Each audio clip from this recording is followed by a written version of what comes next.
Welcome to the deep dive. You've shared some really fascinating material with us, and today we're going to get right to it. Sounds good. We're doing a detailed, sort of section by section exploration of this significant testimony, all about, well, artificial intelligence. Exactly. We're focusing on excerpts from that CNBC television YouTube video. The one OpenAI CEO Sam Altman testifies on AI competition before Senate Committee 5/8/2025. Right. And it's pretty powerful stuff. It brings together leaders from like the absolute forefront of AI innovation and the infrastructure behind it. Yeah, we're talking about insights from Sam Altman at OpenAI, Lisa Su from AMD, Michael Intrater over at CoreWeave, and Brad Smith representing Microsoft. These are really the key players shaping the whole AI landscape right now. So digging into what they actually said, the nuances of their testimony, that should be incredibly insightful for you listening. Definitely. And this testimony, it lands at such a crucial moment. It really lays out the stakes, as AI development just accelerates like crazy. And the whole global race for leadership aspect? Yeah. Intensifies, yeah. Yeah. Especially the competition with China. And then there's the ongoing debate about, well, how do you regulate this stuff effectively? Okay, so let's start at the beginning. Section 1, opening statements. How did they frame this whole AI competition thing? Well, kicking things off, the initial remarks really stress the sheer potential of AI. How so? They compare it to the internet, or maybe even suggest it's bigger than that, like potentially igniting a whole new global industrial revolution. Wow, big claims. Huge. And the benefits they talk about are substantial, better quality of life, new jobs, massive economic growth. It sounds like, we're right on the edge of a major shift. And tied into that potential is a national security angle, right, and economic leadership. Absolutely. That Yeah. comes through loud and clear. Leading in AI isn't just about cool tech. It's framed as being about influencing the 21st century global order. So it's essential for America to lead, especially considering China. Exactly. The testimony makes that point very strongly. They detail China's strategy, making AI central to their national plan, aiming to lead the world by 2030. How are they doing that? Heavy investment across key industries, manufacturing, defense, you name it. It's presented as this very deliberate, top-down, really ambitious push. Right. And they draw a contrast there, this centralized approach versus, say, Europe's regulations, which they actually call command and control policies. Okay, so the argument is the U.S. should do something different. Yeah, the argument is the U.S. should lean into its history, entrepreneurial freedom, tech innovation. That's presented as the better path. And here's where they bring in that comparison to the early internet, the 90s. Exactly. It's a fascinating parallel. They highlight how Washington back then embraced the internet with what they call light touch regulation. Can you remind us of some of those specific policies from back then? Sure. They mention a few key things. The Telecommunications Act of '96, big deregulation there. Then, the Clinton administration going after international tariff agreements and treaties to protect U.S. intellectual property, tech exports. Right. And that 1998 10-year internet tax moratorium. The idea was to stop states from kind of strangling e-commerce in the cradle. So prevent a patchwork of laws hindering growth. Precisely. Create an environment where digital innovation could, flourish. And the testimony presents the results of that light touch as pretty positive. Overwhelmingly positive, yeah. They point to, by 2000, 5 straight years of historic highs in U.S. productivity gains and investment growth, That's significant. and hundreds of thousands of new jobs created in tech. Yeah. The U.S. became a top tech exporter. Crucially, huge amounts of private investment flowed into the U.S. digital economy. So these are presented as direct results of that regulatory choice. That's the connection they make, yes. And they contrast that directly with Europe. How so? They argue that the EU's heavy-handed regulations in tech were really costly for their economic growth. Is there data to back that up in the testimony? They give this striking comparison. In 1993, U.S. and European economies were roughly the same size. Right. But by the time of this testimony, the American economy is over 50% larger. The implication being maybe those different regulatory paths had something to do with it. Interesting. Okay, let's move into the second section. This one's about innovation, adoption, and policy recommendations for AI itself. What's the core argument here? Well, it really boils down to needing to prioritize two things that are sort of linked. Which are? First, fostering rapid innovation. Driving the breakthrough, staying competitive globally. That's key. Makes sense. And the second? Second is promoting widespread adoption. getting AI tools into the hands of American workers, businesses, empowering them. So it's not just about inventing it, but actually using it effectively across the country. Exactly. The goal presented is for the U.S. to lead not just in creating AI, but also be the world's top adopter and exporter of these technologies. Now, the testimony also gets a bit into the political side of things, recent shifts. It does touch on that. The speaker suggests President Trump had reversed what they saw as President Biden's misguided AI agenda. Okay. And they also float the idea that AI was kind of a sleeper issue in recent elections, meaning that maybe quietly Americans showed they want AI policies focused on innovation and adoption. That's the read presented anyway. And to show things are moving fast, they mentioned the big AI projects. Yeah, they threw out a huge number, over $1 trillion in new AI projects just in the past year. $1 trillion. Wow. Any specific examples? They highlighted Texas, a new CoreWeave data center in Plano, and that massive $500 billion project Stargate in Abilene. That's OpenAI and Oracle working together. So these are meant to show the scale, the momentum happening right now. Exactly. Concrete examples of major investment and growth in the AI space. So the main call to action then is for Congress to work with the president on that light touch regulatory style, similar to the Clinton internet era. That's the core request, yes. Yeah. And they also mention a specific legislative plan. Oh, yeah. The speaker plans to introduce a bill to create a regulatory sandbox just for AI. Modeled on the internet's early days, he said? Explicitly modeled on that. The aims are pretty clear. Remove barriers to AI adoption, stop what they call needless state overregulation. Which could slow things down. Right. And allow the whole U.S. AI supply chain to grow and grow fast. And the hoped-for results of this approach are pretty big picture. Oh, yeah. They link it directly to accelerating U.S. economic growth overall, cementing U.S. dominance in AI, and, ultimately beating China in this race. Okay, quite ambitious goals there. Let's shift to Section 3, the ranking member's perspective. What were their key points? Well, the ranking member starts by welcoming the witnesses, giving a special nod to those for the Pacific Northwest, Mr. Smith and Mr. Altman. Okay.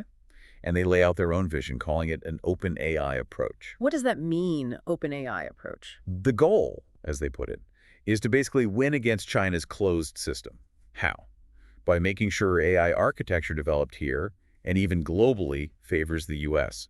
Interesting. And what areas did they say the U.S. needs to focus on to win? 3 key things. Winning on computing power, that's huge. Winning on algorithms. And winning on having robust data sources. These are the pillars they see. Got it. And they also stressed continuing investment in certain areas. Definitely. The National Science Foundation, the NSF, got praised as a good public-private partnership model needing ongoing support. And the CTPS Act. Yes, big pride expressed in the CTPS and Science Act, seeing it as foundational for investing in the U.S., bringing the supply chain back home. That seems like a recurring theme in the supply chain. Huge. And they emphasize needing to keep pushing on implementing the GPS Act effectively. They mentioned a University of Washington grant for chip design as a positive step. So computing power, again, keeps coming up. What challenges did the ranking member raise there?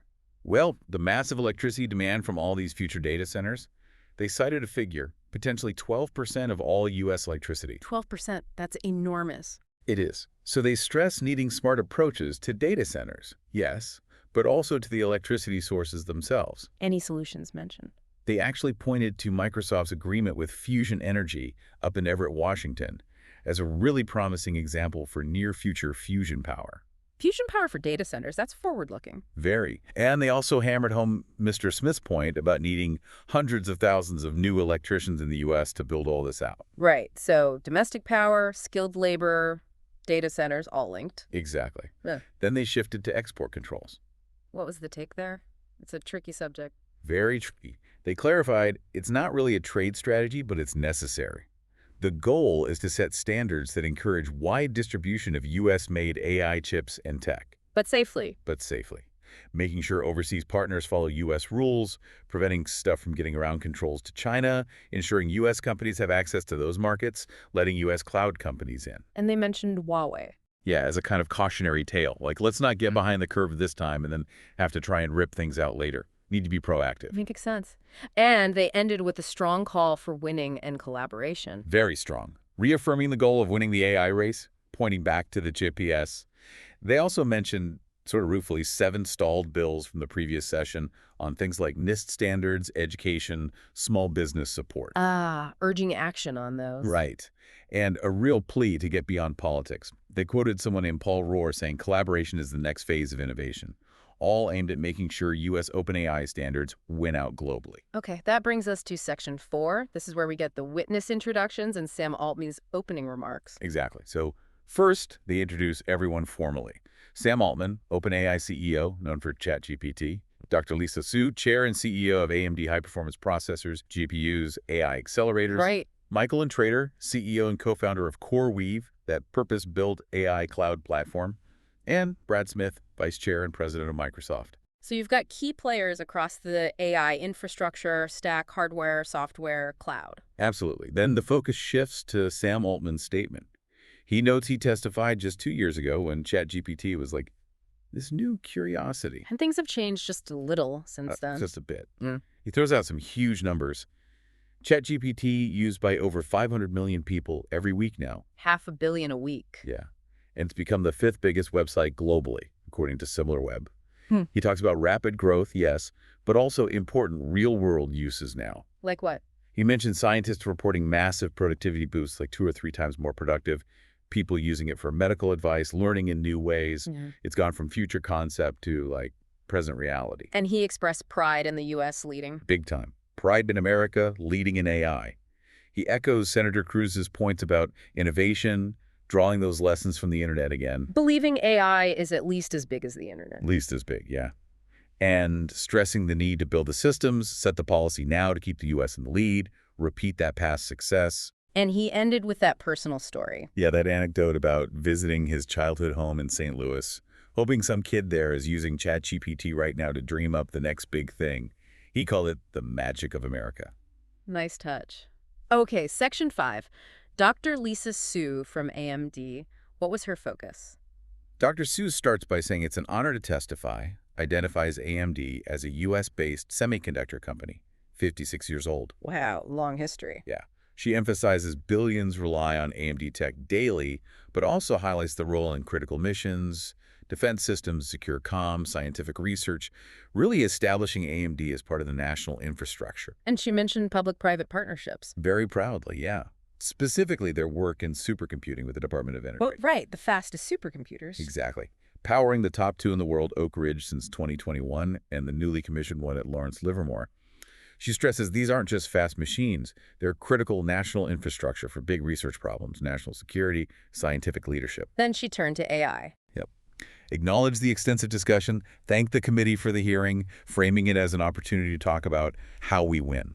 Okay, so her take on winning. She calls AI the most transformative technology, agrees the U.S. leads today, but cautions that leadership isn't guaranteed. It's a global race shaping security and prosperity for decades. So complacency is dangerous. Very. She says staying ahead means excellence at every layer of the stack, silicon, software systems, applications. And she points to AMD's deep partnerships with Microsoft and OpenAI as examples of that collaboration. And she outlined specific actions needed? Yeah, 5 key categories. First, continue to run faster. The race isn't static. Keep making bold decisions, foster the innovation economy, ensure computing is available. She even referenced Altman's anecdote there. Okay, run faster. What else? She stressed the importance of open ecosystems as a cornerstone of U.S. leadership. They foster ideas, lower barriers, improve security, create competition. Second, a robust domestic supply chain, especially for semiconductors, needs more U.S. manufacturing, public-private partnership. Makes sense. Third, invest in talent. The U.S. has to be the best place to study and work in AI. Again, needs public-private partnerships. Fourth, export controls. How to frame that? Acknowledge national security is vital for a U.S. company, but also stress the need for widespread adoption of U.S. tech globally. Her point was, if U.S. tech isn't adopted broadly, other tech will emerge. Usage drives innovation. Needs public-private partnership to get it right. What was the 5th? You said 5. Oh, right. I might have implicitly rolled one in. Let me recheck. Oh. Seems the key points were running faster innovation, open ecosystems, domestic supply chain, talent, and export controls. Those are the main action areas she emphasized. Got it. And she ended with a personal note, too. She did mention having a Commodore 64, then an Apple II growing up in New York, just underscoring that the U.S. is the best place for computing innovation and the desire to keep it that way with a rich ecosystem. Okay, moving to Section 6. Michael and Trader from CoreWeave. Their focus is AI infrastructure, right? Exactly. They introduced CoreWeave, founded 7 years prior, started experimenting with GPUs for crypto mining. Ah, like many did back then. Right, but then pivoted to support these really powerful AI applications. And they've scaled incredibly fast, How fast? operating over 30 data centers across 15 states now, managing over 250,000 GPUs, using 360 megawatts of power. That's serious scale. And the revenue surged 12,000% in 2 years, hitting $1.9 billion in 2024. They just went public in March 2025. Wow, so their growth mirrors the AI boom itself. That's exactly their point. It reflects the tech and the surging global demand for this advanced AI infrastructure. They argue they're enabling U.S. businesses to turn AI goals into economic reality, boosting the U.S. competitive edge, improving productivity. And they talked about how AI needs different infrastructure than, say, traditional cloud. Yes, very specifically. Modern AI needs purpose-built computing. It surpasses traditional cloud in scale and performance. They basically said 20th century infrastructure won't cut it for the 21st century AI economy. Why not? Trillions of calculations happening simultaneously. Needs unprecedented compute power, advanced cooling, the latest chips, ultra-fast networks, accelerated storage. They mentioned a 100,000-fold increase in compute needed for top AI models just since 2018. 100,000 times more compute in just a few years. Astonishing. It really is. And they frame their facilities as symbols of American innovation, built and staffed by skilled U.S. workers, showing how tech drives growth, enhances security, improves lives. And they also stress the global competition angle. Definitely. Underscored this critical juncture where the nation leading in infrastructure will set the economic agenda, shape outcomes for decades. And noted, China's investing heavily here too. So what policy elements did they focus on? 4 main things. First, strategic investment stability. AI infrastructure is capital intensive. Needs stable policy, secure supply chains, innovation-friendly regulation. Basically, clear and consistent rules for long-term investment and scaling. Okay, stability. Second. Energy infrastructure development. Abundant, affordable energy is crucial. Needs careful reforms in permitting and regulation to speed up projects, get power to data centers. Energy keeps coming up. Third. Global market access. To lead, the U.S. needs fair access globally. Export controls and trade agreements need to balance security with spreading U.S. AI tech worldwide. And fourth. Public-private partnerships and workforce development. They see this as a traditional American advantage. Mentioned CoreWeave, co-founding the New Jersey AI Hub with Microsoft, Princeton, NJ, EDA. Initiatives like that build skills, prepare the economy. So their conclusion is optimistic but conditional. Yeah. America is ready to lead the AI revolution, bring huge benefits, but it requires government, industry, everyone affected working together to, win the race and seize the opportunity. All right, final witness testimony, Section 7. Brad Smith from Microsoft. How did he tie things together? Well, he started by building on what the others said and pointed to this AI tech stack chart in his written testimony. Infrastructure, platforms, applications. He really emphasized the interdependence within that stack.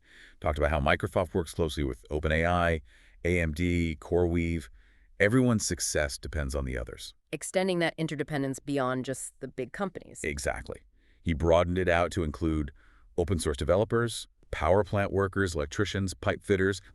This whole ecosystem is needed. And he outlined 3 key needs from Congress and the country. Yes. First, innovation needs to go faster. That means more infrastructure, faster permitting, more electricians, and strong support for basic research from universities and federal agencies. He called basic research a crown jewel. Okay, faster innovation, second. Faster adoption, or AI diffusion, putting AI to work across the U.S. economy, boost productivity, enable more innovation. And he said the #1 ingredient for that is skilling, investing in education. Makes sense. And the third need? Export. If America, with only 4.5% of the world's population, wants to lead globally, it needs to connect with the world. That requires the right approach to export controls and sustaining global trust. And he also tackled that fundamental question about AI's purpose. He did, very directly. Is the industry building machines better than people?